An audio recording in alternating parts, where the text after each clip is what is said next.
लाडकी बहीण ही जी योजना आपण मुख्यमंत्र्यांनी चालू केलेली आहे त्या संदर्भात ज्या काही अडीअडचणी महिलांना येत आहेत किंवा उद्भवणार आहेत त्यासाठी एक मदत कक्ष देवगड जामसंडे नगरपंचायतमधील हद्दीतील महिलांच्या समस्या निराकरण करण्यासाठी आपल्या आमदार कार्यालयामध्ये देवगड इथे हा शंका निरसन कक्ष आजपासून सुरू होत आहे। मदत कक्ष इथे सुरू होत आहे।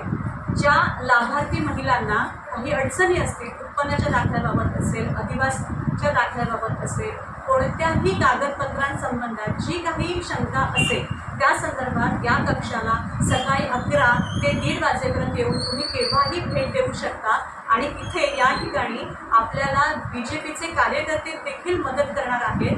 त्याचप्रमाणे तहसीलदार कार्यालयामध्ये जरी आपणास काही मदत लागली तर त्या ठिकाणीही आम्ही सर्व BJPचे कार्यकर्ते तिथे असणार आहोत आपल्या शंकांचं निरसन करायला। धन्यवाद।